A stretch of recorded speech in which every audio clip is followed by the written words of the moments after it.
தாம் அந்த சமஸ்தானத்திற்கு வந்த பின் ஒரு நாளாகிலும் அந்த இடத்திற்கு வந்ததை அறியாத திவான் பெரும் வியப்பும் பிரமிப்பும் அடைந்து சொப்பனத்தில் நடப்பவர் போல மாறிப்போனார். தாம் அதற்கு முன் இருந்த கவர்னர் ஜெனரலுடைய கச்சேரி கூட அவ்வளவு பிரம்மாண்டமாக இருந்ததாக அவருக்கு தோன்றவில்லை. அந்த தாசில்தாரின் கச்சேரிக்கு முன் கவர்னர் ஜெனரலுடைய கச்சேரி மவுண்ட் ரோட்டில் உள்ள பெரிய வெள்ளைக்காரரின் கம்பெனிக்கு அருகில் காணப்படும் ஒச்சை கொட்டை சுண்டல் விற்கும் அங்காடி கடை போல இருந்தது என்றே கூற வேண்டும். அந்த மகா ஆச்சரியமான ராஜாங்க நிர்வாக அமைப்பை கண்ட திவானும் மகாராஜனும் வாய் திறந்து பேசவும் இயலாதவர்களாய் ஸ்தம்பித்து சிறிது நேரம் அப்படியே நின்றுவிட்டனர். உடனே திவான் தமக்கெதிரில் நின்ற ரெவென்யூ தாசில்தாரை நோக்கி, ஐயா, நீர் யார் என்றார். அதற்கு தாசில்தார், நான் ரெவென்யூ தாசில்தார் என்றான். உன்னுடைய பெயர் மற்றும் ஊர் என்ன என்று கேட்க, அவனும் இதுதான் எனது சொந்த ஊர் என்றும் என் பெயர் கரண்டிகர் தபரே என்றும் கூறினான்.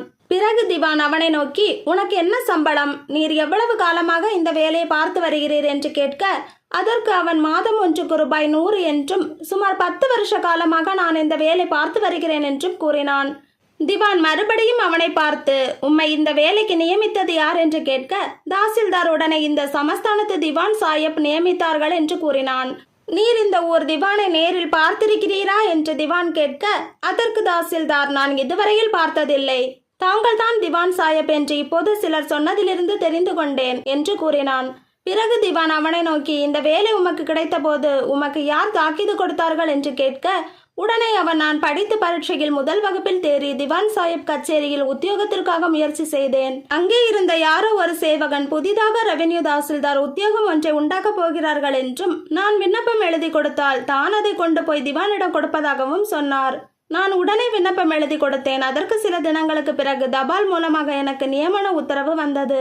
அது முதல் நான் இந்த இடத்தில் இருந்து வேலை பார்த்து வருகிறேன் என்று கூறினான். திவான் உடனே அந்த உத்தரவை காட்ட முடியுமா என்று கேட்க, அவன் தனது மேஜைக்குள் இருந்து உத்தரவை தேடி எடுத்து கொடுத்து, இதோ இருக்கிறது பாருங்கள் என்றான். அந்த நியமன உத்தரவை திவான் வாங்கி பார்க்க அதில் தமது கையெழுத்தை போலவே ஒரு கையெழுத்து காணப்பட்டது. திவான் லொடபட சிங் பகதூர் என்ற முத்திரையும் வைக்கப்பட்டிருந்தது.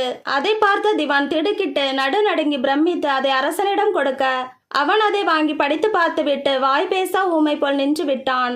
திவான் மறுபடியும் தாசில்தாரை பார்த்து, ஐயா, தாசில்தார் வேலைக்கு விண்ணப்பம் எழுதி கொடுக்கும்படி உம்மிடம் சொன்ன சேவகனுடைய அடையாளம் உமக்கு இப்போது தெரியுமா என்று கேட்க, உடனே தாசில்தார், அதன் பிறகு இப்போது 10 வருஷ காலம் ஆகிவிட்டது. எத்தனையோ ஜவான்கள் வருகிறார்கள் போகிறார்கள். எல்லோரும் ஒரே விதமான உடைகள் அணிந்திருக்கிறார்கள். ஆகையால் அவர் இன்னார் என்று நான் இப்போது கண்டுபிடிப்பது சாத்தியமில்லை என்றான். பின்பு திவான், இத்தனை இலாகாக்களும் நீர் வந்தபோதே இருந்தனவா என்று கேட்க, தாசில்தார், இல்லை, நான் வந்தபோது 4-5 இலாகாக்கள் தான் இருந்தன. இந்த கட்டிடமும் சிறியதாக இருந்தது. நான் வந்து வேலை ஒப்புக்கொண்ட பிறகு அடிக்கடி திவான் சாஹிப்பிடமிருந்து தபாலில் எனக்கு உத்தரவு வரும். இன்னின்ன புதிய வரிகள் ஏற்படுத்தி இருப்பதாகவும் அதற்கு வேண்டிய கட்டிடங்களை கட்டி சிப்பந்திகளை நியமித்து அதை நடத்தும்படி அந்த உத்தரவில் விவரமான விதிகளும் விவரிப்புகளும் இருக்கும். அதன்படி நான் நிறைவேற்றி வைப்பேன். அம்மாதிரி இந்த 10 வருஷ காலத்தில் 175 இலாகாக்கள் என்னால் ஸ்தாபிக்கப்பட்டிருக்கின்றன என்றான்.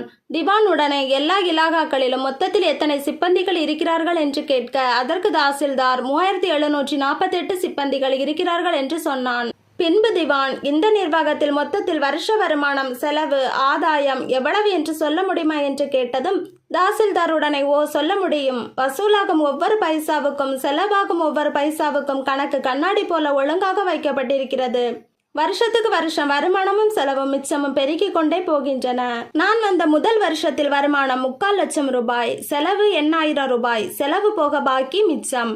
போன வருஷத்தில் மொத்த வருமானம் 35 லட்சம், செலவு 1 லட்சம், செலவு போக பாக்கி மிச்சம்.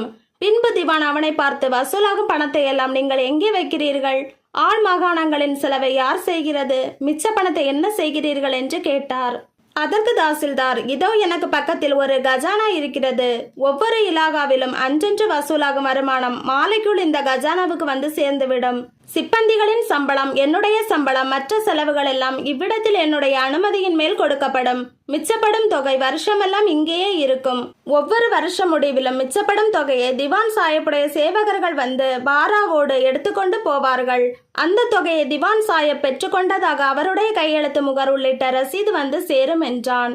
இதை கேட்டதும் திவான் முற்றிலும் கலங்கி பிரமித்து போய், இந்த 9 வருஷ காலமாய் திவானுக்கு அனுப்பப்பட்ட தொகைகளின் மொத்தம் எவ்வளவு, அவரால் அனுப்பப்பட்ட ரசீதுகள் எங்கே என்று கேட்க, அதற்கு தாசில்தார் கணக்கை பார்த்து, இந்த 9 வருஷ காலத்தில் திவான் சாஹிப் கச்சேரிக்கு அனுப்பப்பட்ட மொத்த ஆதாயம் 3,35,16,639 ரூபாய் 7 பைசா ஆகிறது. இதோ பாருங்கள், 9 ரசீதுகள் என்று ரசீதுகளை எடுத்துக் கொடுத்தார்.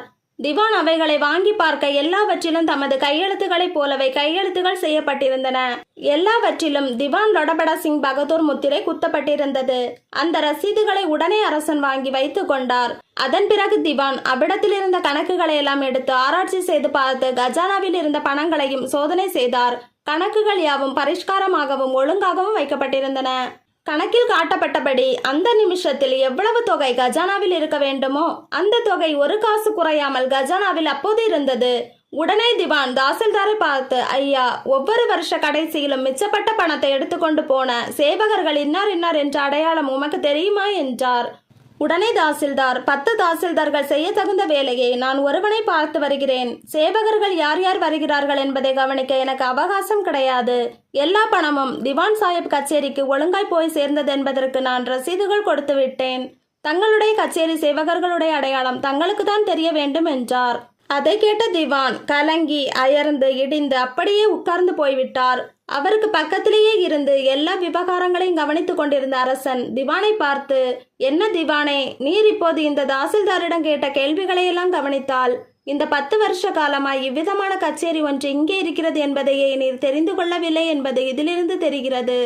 அதுவுமன்றி இவர்களால் இந்த 9 வருஷ காலமாக அனுப்பப்பட்ட மிச்ச பணமெல்லாம் நம்முடைய கஜானாவிற்கு வந்து சேரவில்லை என்பதும் அப்படியே தெரிகிறது. அதுவும் அன்றி உமக்கு தெரியாமல் யாரோ உம்முடைய கையெழுத்தை பெற்று ஏராளமான உத்தரவுகளை பிறப்பித்து வருவதாகவும் தெரிகிறது என்றான். திவான் சிறிது நேரம் திகைத்து திருடனை போல் விழித்து, நான் ஒவ்வொரு தாக்கீதையும் கவனித்து படித்தே கையெழுத்து செய்கிறேன். ஆகையால் இங்கே வந்திருக்கும் உத்தரவுகளில் காணப்படும் கையெழுத்துகள் எல்லாம் என்னால் செய்யப்பட்டவையே அல்ல. யாரோ சிலர் மறைவாக இருந்து கொண்டு இந்த பிரம்மாண்டமான மோசத்தை நடத்தி கொண்டு போகிறதாக தெரிகிறது. இவர்களால் விதிக்கப்படும் வரிகள் உலகத்தில் வேற எவராலும் விதிக்கப்படாத அதிசயமான வரிகளாக இருப்பதொன்றே நான் இதில் சம்பந்தப்படவில்லை என்பதை நிரூபிக்கும். இவர்களால் அனுப்பப்பட்டிருக்கும் பணம் நம்முடைய கஜானாவிற்கு வந்து சேரவே இல்லை. எனக்கு தாங்கள் 8 நாட்கள் வரையில் வாய்தா கொடுத்தால் நான் பிரயத்தனப்பட்டு உண்மையை கண்டுபிடித்து விடுகிறேன் என்றார். பின்பு அரசன், சரி, நீர் கேட்டுக்கொள்கிறபடி உமக்கு வாய்தா கொடுத்திருக்கிறேன். அதற்குள் நான் இந்த வரலாற்றை எல்லாம் கவர்னர் ஜெனரலுக்கு எழுதி அவருடைய உத்தரவை பெறுகிறேன். இந்த புதிய கச்சேரியை மூடி பூட்டி அரக்கு முத்திரை வைத்து காவல் போடுங்கள். இங்கே இருக்கும் தாசில்தார் மற்ற சிப்பந்திகள் எல்லோரையும் விசாரணை முடிகிற வரையில் பந்தோபஸ்தான இடத்தில் வையுங்கள் என்று கட்டளை பிறப்பித்துவிட்டு தமது அரண்மனைக்கு போய்விட்டான். அங்கிருந்த தாசில்தார் முதலிய எல்லா உத்தியோகஸ்தர்களும் இதர சிப்பந்திகளும் உடனே சிறைப்படுத்தப்பட்டார்கள். அந்த கச்சேரியை மூடி காவல் போடப்பட்டது. அரசன் அந்த அதிசயமான விவரங்களை எல்லாம் கண்டு கவர்னர் ஜெனரலுக்கு ஒரு அவசரமான கடிதம் எழுதி அனுப்பிவிட்டு அவரது முடிவை ஆவலோடு எதிர்பார்த்திருந்தார். திவானோ இரவு பகல் தூங்காமலும் தண்ணீர் அருந்தாமலும் அதே விசாரமாகவும் கவலையாகவும் இருந்து துரும்பாய் மெலிந்து போனதன்றி தம்மாலானவரை பிரயத்தனம் செய்து அதன் உண்மையை கண்டுபிடிக்க முயன்றதெல்லாம் எல்லளவும் பலிக்காமலே போயிற்று. கவர்னர் ஜெனரலுடைய மறுமொழி கிடைத்தது. திவான் தம்முடைய கச்சேரியில் இருந்து அனுப்பப்பட்டாரானாலும் அவர் எப்போது முதல் அந்த சமஸ்தானத்தில் குடியேறினாரோ அது முதல் அந்த சமஸ்தானத்து ஜனங்களுள் ஒருவர் ஆகிவிட்டமையால் அவர் ஏதேனும் குற்றம் செய்திருந்தால் அவரை அந்த சமஸ்தானத்து சட்டங்களின்படி சுயேட்சையை தண்டிக்க மகாராஜனுக்கு அதிகாரம் உண்டென்றும் அவரை சட்டப்படி மகாராஜா நடத்தி கொள்ளலாம் என்றும் கவர்னர் ஜெனரல் எழுதிவிட்டார். திவான் கேட்டுக்கொண்டபடி 8வது நாள் முடிகிற வரையில் அரசன் பொறுத்திருந்து 9வது நாள் தமது சபையை கூட்டி தாமும் அந்த ஆசனத்தில் அமர்ந்து கொண்டார். அந்த அற்புதமான வழக்கு எப்படி முடியும் என்பதை அறியும் பொருட்டு அந்த நகரத்து ஜனங்கள் எல்லோரும் லட்சக்கணக்கில் வந்து சபா மண்டபத்திற்கு எதிரில் நெருங்கி நின்றனர். திவானும் ரெவென்யூ தாசில்தார் முதலிய மற்ற கைதிகள் எல்லோரையும் அழைத்து வந்து வரிசையாக நிறுத்தினர். உடனே அரசன் திவானை நோக்கி, என்ன திவானை, உண்மையை கண்டுபிடித்தீரா என்றான். துரும்பிலும் கேவலமாக மெல்லிந்து நடைபெணம் போல காணப்பட்ட திவான், மகாராஜாவே, நான் என்னாலான பிரயத்தனங்களை எல்லாம் செய்து பார்த்து விட்டேன். உண்மை இன்னதென விளங்கவில்லை. இந்த தாசில்தார் முதலிய கைதிகளும் எனக்கு கீழ் வேலை செய்யும் இன்னும் சிலரும் சேர்ந்து கொண்டு இம்மாதிரி தந்திரம் செய்து என் கையெழுத்தை போல பொய் கையெழுத்திட்டு ரசீதுகளும் உத்தரவுகளும் தயாரித்து வைத்துக்கொண்டு எல்லா பணத்தையும் தங்களுக்குள் பங்கிட்டுக் கொள்கிறார்கள் என்பதே என்னுடைய அபிப்பிராயம். தாங்கள் என்னுடைய வீட்டை சோதனை போட்டு பார்த்தால் அவ்விடத்தில் எவ்வளவு பொருள் இருக்கிறது என்பதும் நான் இந்த பணத்தை அபகரித்திருக்கிறேனா என்பதும் தெரிந்து போகும் என்றார். உடனே அரசன் தாசில்தாரை பார்த்து, நீர் என்ன சொல்லுகிறீர்கள் என்றார். தாசில்தார் அதற்கு, நானாவது எனக்கு கீழுள்ள சிப்பந்திகளாவது எவ்விதமான குற்றமும் செய்ததாக யாரும் மெய்ப்பிக்கவில்லை. எல்லாவற்றிற்கும் கணக்குகளும் திவான் சாஹிப்புடைய தாக்கீதுகளும் இருக்கின்றன. நாங்கள் ஊருக்குள் சர்க்கார் கட்டிடத்தில் சர்க்கார் உத்தரவின்படி எங்கள் கடமைகளை செய்தோமே அன்றி எவ்வித குற்றமும் செய்யவில்லை. நாங்கள் ஒரு பாவத்தையும் அறியோம் என்றார். அதை கேட்ட மகாராஜன் வெகு நேரம் வரையில் ஆழ்ந்த யோசனை செய்த பின் பேசத் தொடங்கி, இதற்கு முன் இருந்த சிப்பந்திகள் தமது வேலையை ஒழுங்காக செய்யவில்லை என்று நான் கவர்னர் ஜெனரலுக்கு எழுதி மகா மேதாவியும் சட்ட நிபுணருமான இந்த மனிதரை வரவழைத்து திவானாக நியமித்து இனி நம்முடைய ராஜ்ய நிர்வாகம் ஒழுங்காகவும் நீதியாகவும் நடைபெறும் என்று எண்ணிக்கொண்டிருந்தேன். முன்பு சிப்பந்திகள் சொற்பமாக திருடினார்கள். அவர்கள் எண்ணினார் என்பது எளிதில் தெரிந்தது. இப்போது ஜனங்களுடைய பொருளை இவ்வளவு அபரிமிதமாக கொள்ளையடிக்கிறது இன்னார் என்பது தெரியவே இல்லை.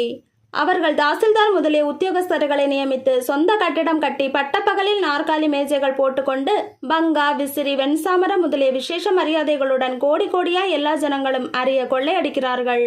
ஆனால் எல்லா வரவு செலவு ஆதாயங்களுக்கும் ஒரு இம்மியளவும் பிசகாமல் கணக்கு வைத்திருக்கிறார்கள். எல்லாவற்றிற்கும் தாக்கீதுகளும் சட்ட ஆதாரமும் காட்டுகிறார்கள்.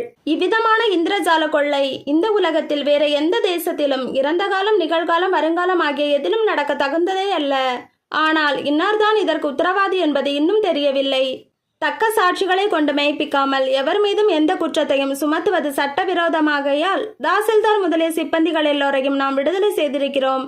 இவர்களால் ஏற்படுத்தப்பட்ட வரிகளை எல்லாம் இன்று முதல் நீக்கிவிட்டோம். இவர்களுடைய கச்சேரி கட்டடத்தையும் அதற்குள் இருக்கும் பொருட்களையும் சர்க்காருக்கு சொந்தமாக்கி கொள்கிறோம். இது சம்பந்தமாக இந்த திவானினால் பிறக்கப்பட்டுள்ள சகலமான தஸ்தாவேஜிகளும் ரசீதுகளும் உண்மையிலேயே இவரால் தான் அனுப்பப்பட்டவை என்பதற்கு போதுமான சாட்சியம் இல்லை. அதுவுமன்றி இந்த 10 வருஷ காலமாக இவருடைய நடத்தையையும் நாணயத்தையும் நாம் ரகசியத்தில் கவனித்து வந்ததில் இவர் இத்தகைய பிரம்மாண்டமான கொள்ளையில் இறங்கியிருப்பார் என்று நினைப்பதற்கு என் மனம் சம்மதிக்கவில்லை. ஆயினும் இந்த சமஸ்தானத்தின் சர்வ அதிகாரத்தையும் நான் இவரை நம்பி இவரிடம் ஒப்புவித்திருக்கையில் இவருடைய கண்ணீர் கதிரில் இப்படிப்பட்ட அபாரமான பகல் கொள்ளை நடப்பதை இவர் கண்டுபிடிக்காமல் அஜாக்கிரதையாக இருந்தது இவர் மீது பெருத்த குற்றமாகிறது. இதனால் பொது ஜனங்கள் கோடிக்கணக்கில் பொருள் நஷ்டத்திற்கும் இதர துன்பங்களுக்கும் உள்ளாகி இருக்கிறார்கள். இவர் சம்பந்தப்பட்டோ அல்லது இவருடைய அஜாக்கிரதையினாலோ நடந்துள்ள இவ்வளவு பெரிய அட்டூழியத்திற்கு இவரை மன்னித்து விடுவது தவறு. ஆகையால் இந்த திவானுக்கு நாம் 10 வருஷ காலத்திற்கு கடுங்கால் தண்டனை கொடுப்பதோடு அவருடைய சொத்துக்கள் முழுவதையும் பறிமுதல் செய்து சர்க்கார் வசப்படுத்தவும் உத்தரவு செய்கிறோம் என்று கூறி முடித்தான். அந்த தீர்மானம் திவானுக்கு இடி விழுந்தது போல இருந்தது. சகிக்க இயலாத வேதனையும் கலக்கமும் கலவரமும் தோன்றி அவரை வதைக்கலாயின. அவரது உடம்பு கை கால்கள் யாவும் வெடவெட என்று நடுங்கி பதறுகின்றன. வெட்கமும் துக்கமும் ஒரு புறத்தில் பொங்கி எழுகின்றன. மூளை கிறுகிறு என்று சுழலுகிறது. புத்தி தடுமாறுகிறது. நாக்கு குளறி போகிறது. உடம்பு குபீரென்று வியர்த்து விடுகிறது. கண்களில் தண்ணீர் ததும்புகிறது. அவர் அப்படியே மயங்கி கீழே விழப்போன சமயத்தில் பின்னால் நின்ற சேவகர்கள் இருவர் அவர் கீழே விழாதபடி அப்படியே பிடித்து நிறுத்தி கொண்டனர். உடனே திவான் அரசனை பார்த்து மெதுவான குரலில் பேசத் தொடங்கி, மகாராஜனே, எனக்கு தாங்கள் கொடுப்பது மகா கொடுமையான தண்டனை. தாங்கள் ஒரு குற்றத்தையும் செய்யாதவனான என்னை தண்டிப்பதோடு என் வீட்டிலுள்ள என்னை சேர்ந்த நிரபராதிகளான என் ஜனங்களையும் தண்டிக்கிறீர்கள். எங்கள் வீட்டில் வயோதிகர்களான என் தாயும் தகப்பனாரும் இருக்கிறார்கள். மேலும் என் தம்பிமார், என் சம்சாரம், தங்கைகள் முதலிய சுமார் 10 ஜனங்கள் இருக்கிறார்கள். என் சொத்துக்களையெல்லாம் பறிமுதல் செய்தால் அவர்கள் ஏழ்மை நிலையடைந்து பிச்சை எடுத்துத்தான் ஜீவனம் செய்ய நேரும். யாரோ மோசக்காரர்கள் செய்த குற்றத்திற்காக என்னையும் என்னை சேர்ந்தவர்களையும் தாங்கள் இவ்விதம் தண்டிப்பது கொஞ்சமும் தெய்வ சம்மதமாகாது என்று நிரம்பவும் பரிதாபகரமாகவும் மனவலியோடும் பணிவாகவும் கூறினார். அதை கேட்ட மகாராஜன், ஐயா, இது மன்னிக்கத்தக்க அற்ப சொற்பமான குற்றம் என்று நீர் நினைக்கிறீரா? இந்த உலகத்தில் வேற எந்த திவானுடைய தர்பாரிலும் இப்படிப்பட்ட ஜகஜால கொள்ளை நடந்திருக்காது என்பதும் இனி நடக்காது என்பதும் நிச்சயம். உம்முடைய அஜாக்கிரதையினால் இந்த சமஸ்தானத்திற்கும் எனக்கும் ஏற்பட்ட அவமானமும் பழிப்பும் இந்த உலகம் உள்ள வரையில் அழியாது என்பது நிச்சயமான சங்கதி. அப்பேற்பட்ட தீராத மானக்கேட்டை உண்டாக்கி வைத்தவரான உம்மை நாம் மரண தண்டனைக்கே ஆளாக்க வேண்டும். அதற்கு சட்டம் இடம் தரவில்லை. ஆகையால் நாம் உம்மை இவ்வளவோடு விடுகிறோம். யாரடா ஜவான்கள், இவரை கொண்டு போங்கள் என்றான். அந்த முடிவான உத்தரவை கேட்டவுடன் திவான் கண்ணீர் விட்டு கோவண கதறி அழ ஆரம்பித்தார். அவரது உடம்பு காற்றில் அசையும் நாணல் போல துவண்டு வளைந்து அங்குமிங்கும் சாய்கிறது. அங்கே கூடியிருந்த நகரத்து ஜனங்கள் எல்லோரையும் திவான் நிரம்பவும் பரிதாபகரமான பார்வையாக பார்க்கிறார். வெட்கத்தினால் குஞ்சி போய் கீழே குனிகிறார். ஜனங்களோ தாங்கள் என்ன சொல்வது என்பது அறியாதவர்களாய் தவித்து பதறி நிற்கிறார்கள். சேவகர்கள் இருவர் திவானுக்கருகில் வந்து அவரை தொட்டு இழுக்க எத்தனிக்கிறார்கள்.